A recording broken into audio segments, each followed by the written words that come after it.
Hello everyone, I really hope you are doing great. आज हम लोग डिस्कस करेंगे 2018 का previous year paper sorry civil law 2 का। ठीक है, सिविल लॉ 1 हम लोग डिस्कस कर चुके हैं, तो अगर नहीं देखा है तो उसको देख लेना। ठीक है, सिविल लॉ 2 का सबसे पहला सवाल है, in which of the following judgments of high court of Delhi it was held that a female co partner can be a karta of Hindu undivided family. Sujata Sharma versus Manu Gupta में ये कहा गया था। Hindu male X dies intestate leaving behind his mother's father, mother's mother, mother's brother, mother's sister, who out of the following will succeed X? Mother's father and mother's mother, तो जो most appropriate लग रहा है वो आप इसमें लगा सकते हो अगर नहीं समझ में आ रहा है तो। Bars to matrimonial reliefs are given in which provision? Matrimonial reliefs पे बार कौन से प्रोविजन में दे रखे हैं? हिंदू मैरिज एक्ट में पूछ रहा है, सेक्शन नंबर 23 में। Interim relief of litigation expenses and maintenance can be order to be paid to Hindu wife under. Hindu wife को पूछ रहा है, अब यहाँ पर भी मेंटेनेंस है और हिंदू मैरिज एक्ट में भी आप कहोगे कि मेंटेनेंस मिल सकता है, तो इसमें कंफ्यूजन क्रिएट मत करना। वाइफ के लिए अगर कह रहा है तो सिर्फ और सिर्फ हिंदू मैरिज एक्ट में। ठीक है, in which of the following cases the question of constitutional validity of section number 9 of Hindu Marriage Act was finally settled by the Supreme Court? Saroj Rani versus Sudarshan Kumar.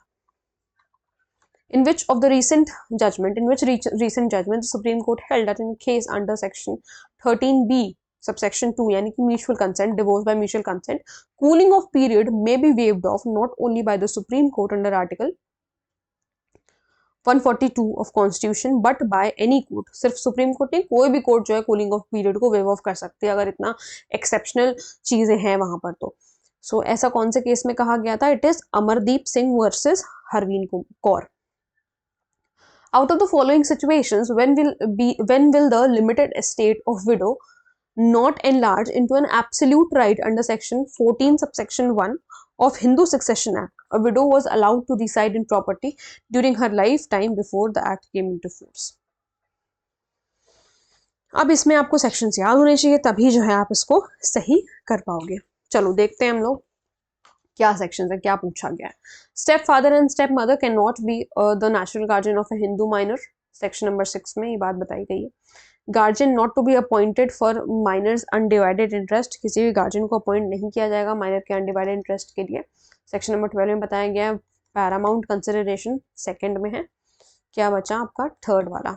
तो fourth one second third, fourth one second third, B वाला आपका answer correct है। फिर उसके बाद कह रहे हैं अ हिंदू मेल अ हिंदू मेल, ए कौन है? हिंदू मेल है। हैज सी, उसके पास बीवी है, उसकी फर्स्ट वाइफ आप इसे कह सकते हो, लीगली वेलिड वाइफ है, लेकिन तभी वो बी से शादी कर लेता है, ऐसा करो सेकंड वाइफ हो गई है। ठीक है, जो कि एक हिंदू है। B conceives a child by A, B को बच्चा होता है, सेकंड वाइफ को बच्चा होता है during the continuance of the marriage. Later the marriage between A and B is declared by the court to be null and void. Court ने जो सेकंड मैरिज कहा वो नल एंड वॉइड हो गई। ठीक है, later B gives birth to son C, A has no other living son. यहाँ पर जो है बी ने एक बच्चे को जन्म दिया, प्रेगनेंसी बेसिकली उसका कंसीव जो उसने बच्चे को कर लिया था कॉन्टिन्यूंस ऑफ मैरिज में ही कर लिया था, बाद में जन्म उसने दिया है एस को जब उनकी मतलब मैरिज नल एंड वॉइड हो गई। ध्यान से समझिएगा क्वेश्चन को, ए के पास और दूसरा कोई बच्चा नहीं है, मतलब कोई बेटा नहीं है। ठीक है, ए अडॉप्ट्स अ सन डी, ए ने बाद में एक सन को अडॉप्ट जरूर कर लिया। अब ये एस है, ये डी है, अलग अलग लोग हैं। Why is adoption of D is not valid? Adoption क्यों वैलिड नहीं है? S is legitimate son of A under, ये तो बात सही है, लेजिटिमेट सन तो वो है, ये तो आपको पता होना चाहिए, लेकिन इसका ये मतलब नहीं कि ऑप्शन सही हो गया। आगे पढ़ो क्या लिखा हुआ है। S is legitimate son of A under section 11 subsection 1 of Hindu adoption act, ये भी बात सही है। Because of the combined effect देखो इसमें देखने को मिल गया, section number 16 Hindu marriage act वाला भी और सेक्शन 11। इसलिए मैं कह रही थी कि इसलिए मैं हमेशा कहती हूँ आपको कि पूरे सेक्शंस पूरे ऑप्शंस आप लोगों को पढ़ने पड़ेंगे, क्योंकि आपको पता नहीं चलेगा ना कि एकदम से अगर आप पहले पे ही मार्क कर दोगे कि यही सही है, तो आगे अगर नहीं पढ़े, मान लो उसमें ए और बी बोथ लिखा था और ए और बी बोथ अगर आपका आंसर हुआ, तो इसलिए पूरे सेक्शंस पूरे क्वेश्चंस आपको पढ़ने। दासेन वर्सेस दासेन डिवोर्स का केस है, डी से दासेन है, डी से डिवोर्स है, ऐसे याद रख लो अगर मान लो नहीं याद है अभी तक तो। Which of the following statement is false with respect to minor entering into contract? False पूछ रहा है, गलत क्या है? ये minor can not ratify, minor ratify कर सकता है कॉन्ट्रैक्ट। रेटिफाई है। ओके, रेटिफाई का मतलब होता है कॉन्ट्रैक्ट को एक्सेप्ट करना। फिर A sees an article price ₹200 only in B's shop, he offers B ₹200 for the article. B को जो है ऑफर किया 200 रुपए कि आप मुझे बेचो। बी मना कर देता है कि मुझे नहीं बेचना। भाई आपको पता है ना कि अगर शॉप में कोई ऐसी चीजें लगी हुई तो मात्र इनविटेशन टू ऑफर होता है, ये पता है ना। ये अब दुकान वाले के ऊपर है या शॉप वाले के ऊपर है कि वो आपको सामान बेचेगा या नहीं बेचेगा। B refuses to sell and saying that the article जो है वो सेल के लिए नहीं है। जब सेल के लिए नहीं तो कैसे बेच देगा। यहाँ पर क्या ए फोर्स कर सकता है कि नहीं तो मुझे बेचो ही बेचो। A can not force B और A can force B, A can not force B. ठीक है,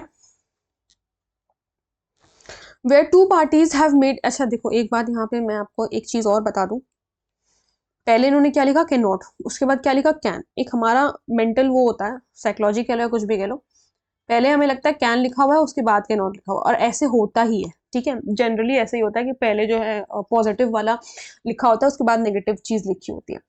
लेकिन यही चीज से आपको बचना है। जल्दी जल्दी में ऐसा नहीं कि आपने कुछ भी मार्क कर दिया, आपने समझा कि यहाँ पर कैन नॉट लिखा हुआ है, आपने इसको मार्क कर दिया कि पहले में तो नहीं हो सकता। नहीं, एक ऑप्शन को बहुत ज्यादा ध्यान से पढ़ना है, पेशेंस लेकर के, टाइम लगा करके। अब इतना मतलब पेशेंस नहीं कि टाइम ही निकल जाए और आपके आंसर्स ना कंप्लीट हो पाए। इसीलिए कहते हैं कि आपको मॉक्स देते रहना चाहिए ताकि आपका जो है टाइम मैनेजमेंट बना रहे। ठीक है, और इन सारे सवालों में गलती करने का कोई स्कोप नहीं रहता क्योंकि ये बहुत ही मतलब ईजी सवाल है। ठीक है, तो इस वजह से आओ, where two parties have made a contract which one of them has broken. एक ने तोड़ दिया है, दो पार्टीज के बीच में कॉन्ट्रैक्ट हुआ था। ठीक है भाई, the damages which the other party ought to receive in respect of such breach. ये डैमेजेस का सवाल है, हेडली वर्सेस बैक्सेंडेल। ठीक है, Balfour versus Balfour, intention to create legal relationship, contract frustrate नहीं होगा। कब नहीं होगा, due to negligence of either party. Change of circumstance अगर हुए तो भी कॉन्ट्रैक्ट जो है फ्रस्ट्रेट हो जाएगा। 56 ऑफ इंडियन कॉन्ट्रैक्ट है। कोई इनिशियल इम्पॉसिबिलिटी हुई तो भी जो है कॉन्ट्रैक्ट फ्रस्ट्रेट हो जाएगा। कोई सब्सिक्वेंट इम्पॉसिबिलिटी हुई तो भी कॉन्ट्रैक्ट फ्रस्ट्रेट हो जाएगा। लेकिन नेग्लिजेंस हुआ है इधर पार्टी के पॉइंट पर तो यहाँ पर कॉन्ट्रैक्ट फ्रस्ट्रेट नहीं हो जाता। इसमें से क्या चीज जो है लॉ ऑफ कॉन्ट्रैक्ट में गवर्न नहीं करी गई है, सेल ऑफ गुड्स अलग से उसका एक्ट हो गया। Contract without consideration is nudum pactum unless it is in writing and made out of law, love and affection. Law पढ़ाते पढ़ाते लॉ ही निकलता है। Love and affection, present voluntary service और डेट। अब ये तो बहुत देखो, यहाँ पे तो पास्ट वॉलंटरी सर्विस होता तो शायद ये सही हो जाता। ठीक है, और यहाँ पे टाइम बांटे, ये तो बहुत ही वेग मतलब ऑप्शन है, तो ये तो हो ही नहीं सकता unless it is in writing और नेशनल लव और अफेक्शन पर है तो विदाउट कंसिडरेशन आप उसको, ठीक है तब तो कॉन्ट्रैक्ट। ठीक है, 1 सितंबर 1872 का फोर्स में आया। Section 41 of Indian contract are deals with effect of accepting performance from third person where both the parties to an agreement are under a mistake, section number 20। जब दोनों पार्टीज में बायलैटरल मिस्टेक है, section number 20। Transfer of property deals with transfer by act of parties, doctrine of election, section number 35। Grant of estoppel में पूछा है, section number 42। What is the maximum period of perpetuity, life estate of maximum period of perpetuity, life of the transfer या फिर 18 years. इसमें से कौन सा mortgage section number 58 में नहीं बता रखा है। मॉर्गेज बाय कंडीशनल से user for Indian mortgage. Which of the following legislation defines licence, Indian easement act. Section number 48 में of Transfer of Property Act, the transferor cannot prejudice the rights of the transferee by any subsequent dealing in the property, the self-evident rule कि आप भाई एक बार property अगर आप उसको बेच चुके हो तो दोबारा से आप वही प्रॉपर्टी किसी और को थोड़ा ना बेच सकते, नहीं बेच सकते हो सिर्फ इसी बेसिस पर कि उसने पैसा अभी आधा ही पेमेंट किया। भाई उसने प्रॉमिस तो किया ना वो आपको आधा और पे करेगा कुछ दिनों में, तो इस बेसिस पर कि पैसा आपको उससे पूरा नहीं मिला और फिर आप कहीं और प्रॉपर्टी बेच दो और महंगे में, ऐसा नहीं कर सकते। तो ये वाला है इसका है, मतलब हु कम्स फर्स्ट राइट उसी का होता है। ठीक है, इस पर्टिकुलर मैगजीन का मतलब ये है। फिर उसके बाद कह रहा था basic ingredient of the doctrine of, basic ingredient of the doctrine of पूछा है कि कौन सा है। नॉट वॉट कहीं नहीं लगा, ध्यान देना। सूट शुड बी कोल्यूसिव, नहीं, क्या सूट कोल्यूसिव होना चाहिए। Property should have been transferred और अदरवाइज डेल्ट विद, ये तो वेग सा लग रहा है। लिटिगेशन, प्रॉपर्टी ऑब्वियसली ट्रांसफर भी नहीं होनी चाहिए। Litigation should be pending in a court of competent jurisdiction, यही सही है। ठीक है, must not relate to specific immovable property. भाई जब रिलेट ही नहीं करेगा इमूवेबल प्रॉपर्टी तो लिस्ट पेंडेंस का आएगा, रिलेट करना चाहिए ना, ये गलत हो गया। A donee who has taken all the properties of the donor and is also liable to discharge all the liabilities of the donor, universal donee. With regard to the provisions of Transfer of Property Act, match list 1 with list 2 and select answer the correct answer. अब इसमें फिर वही match करने वाला है, वही चीज है कि आपको याद होना चाहिए. सेक्शनिस्ट तो ये तो आपका 6A में है. Right to re entry just उसके बाद है, दैट इज 6B में. फोर्थ वाला है आपका डोमिनेंट हेरिटेज, कहाँ पर दे रखा है 6C में. और राइट टू स्यू है आपका 6E में. तो इट इज स्यू ई और ई ऐसे याद रख सकते हो अगर मान लो कि प्रॉब्लम हो रहा है तो. सेकंड, फोर्थ, वन और थर्ड. सेकंड, फोर्थ, वन और थर्ड. कभी कभी जैसे इसमें से अगर आपको सिर्फ एक भी आता ना तो उससे भी काम बन जाता है. अब देखो यहाँ पे कहीं पे किसी दूसरे ऑप्शन में ए में सेकंड वाला दे ही नहीं रखा, केवल इसमें ही दे रखा है. तो ये तो आपको ऐसे में कभी कभी ऐसा हो जाता है. हाँ, हमेशा ऐसा आपकी किस्मत अच्छी नहीं होगी, क्योंकि कभी कभी जो है सेम, जैसे मान लो कि एक सेकंड यहाँ पे भी दे देंगे, सेकंड सी में भी दे देंगे, आगे के ऑप्शन बदल देंगे. तो ये इस वजह से. लेकिन अगर एक में दे रखा है तो आपको पता है कि आपको, लेकिन हाँ उस एक के लिए मान लीजिए सिर्फ अगर यही पता तो इस एक के लिए भी आपको श्योर होना पड़ेगा कि हाँ इसका तो यही है, इसका कुछ और नहीं हो सकता. तब आप ऐसे में तुक्का मार सकते हो. अब पूछा है मैच लिस्ट 1 विद लिस्ट 2. अब ये लिमिटेशन एक्ट को मैच करने को बोल रहा है. Proceeding stayed by an injunction, section number 13. Forma populace 1 ही में है, सेक्शन नंबर 13 में ही है. Defect in jurisdiction, section number 14. Effect of fraud and limitation, section number 17. It is 1/3 second and fourth. 1/3. अब देखो यहाँ पे, देखो दोनों में दे रखा है. यहाँ पे 1 2 3 4 कर दिया, यहाँ 1/3 सेकंड और फोर्थ कर दिया. What is the limitation period in a suit by landlord to recover possession from a tenant after the date of tenancy is determined? After the date of tenancy is determined, उसके बाद अगर करना है तो 12 साल का टाइम पीरियड है. The limitation period in a suit by surety against co-surety, तो इसमें 3 साल का टाइम पीरियड है. ठीक है, मैं आप लोगों के लिए एक वीडियो जल्दी ही लाने वाली हूँ जिसमें मैं आप लोगों को बताऊंगी कि लिमिटेशन एक्ट में कौन कौन से इंपॉर्टेंट आर्टिकल्स हैं. अगर आपने सिर्फ उनको ही पढ़ लिया तो वो मोर देन इनफ हो जाएगा. ठीक है, और मैक्सिमम चीजों में 3 साल का ही टाइम है, इतना ध्यान रखो. ठीक है. Delay in filing a suit can not be condoned, नहीं. Can be condoned under section 3. Section 3 में थोड़ी कंडोन हो, तो वहां तो बार ऑफ लिमिटेशन दे रखा है. Can be condoned under section 3, नहीं, ये तो बिल्कुल ही बात खराब है. Can be condoned under section 5 of limitation act. Section number 5 में कंडोनेशन ऑफ डिले बता रखा है. Time requisite under section 12. ये आपको तभी पता होगा अगर आप कमेंट्स पढ़ते हो जो बेयर एक्ट में दिए होते हैं, है ना. अगर वो कमेंट्स आप पढ़ते हैं तो डेफिनेटली आपको इसका आंसर पता होगा. टाइम रिक्विजिट का मतलब होता है एक्चुअल टाइम जो लिया गया है. ठीक है. A fraud contemplated by section number 17 defendant का होता है, वो फ्रॉड डिफेंडेंट की तरफ से होता है. Under section 25 easement rights over a property are acquired by continuous uninterrupted user for 20 years. और गवर्नमेंट का है तो 3 साल, सॉरी 30 years गवर्नमेंट का अगर है तो. The general rule of limitation is that the law of limitation bars only the remedy but does not extinguish the right.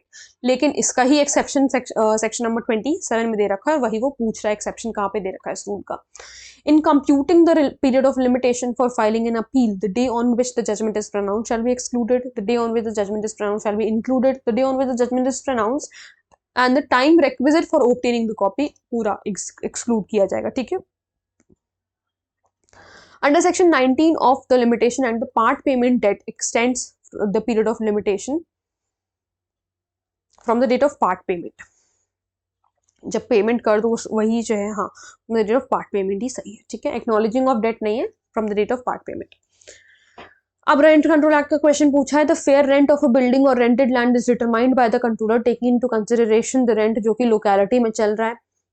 Take into consideration जो रेंट अग्री किया गया था लैंडलॉर्ड और टेनेंट के बीच में. Take into consideration the compromise जो arrive किया गया पार्टीज के बीच में, नहीं, ये वाला सही है. Controller for a similar building or rented land जो उनकी लोकेलिटी में है वो कंसिडरेशन में लेकर के डिसाइड करेंगे. ठीक है. Determination of fair rent, section number 4. Order of succession in the event of death of the person continuing in possession after the termination of tenancy. पहले किसके पास जाएगा, ये तो बहुत इंपॉर्टेंट है, याद ही होना चाहिए. देखो सर्वाइविंग स्पाउस 3 में है और सर्वाइविंग स्पाउस के जो है वो पहले ही नंबर पे होता है, पहले उसी को जाता है. ठीक है. सर्वाइविंग स्पाउस है, फिर उसके बाद उसके बच्चे हैं, फिर उसके बाद पेरेंट्स इन लॉ है, फिर उसके बाद डॉटर लॉ है, सॉरी पेरेंट्स इन लॉ कह रही हूँ, पहले फिर पेरेंट्स है, फिर उसके बाद डॉटर इन लॉ है. ठीक है. When fair rent is fixed for a building no further increase, कोई फर्दर इंक्रीज नहीं होगा अगर एक बार रेंट फिक्स कर दिया गया है, लेकिन हाँ एक्सेप्शन है इसका, रिपेयर्स अगर कुछ कराए गए हैं तो, ठीक है। Under section 9 of rent control act which should not have been paid may be recovered, क्या rent which should not have been paid उसको रिकवर किया जाएगा 1 साल के अंदर अंदर from the date of payment, जल्द से जल्द रिकवर किया जाएगा, ऐसे याद रख लो। अब देखो इसमें भी वही मैच वाला रेंट वाला पूछा गया, कन्वर्जन ऑफ रेजिडेंशियल तो ये 12 में है, 12 दिया हुआ है, ठीक है। कटिंग ऑफ और विद होल्डिंग 11 में है, लैंडलॉर्ड्स ड्यूटी सेक्शन नंबर 13 में, रिकवरी ऑफ पोजेशन तो है आपका second,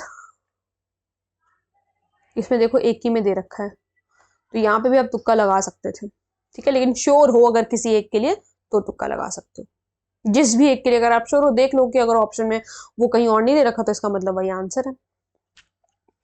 right to recover immediate possession of a tenanted premises under rent control act does not accrue to which one of the following, ठीक है, क्या accrue नहीं करता,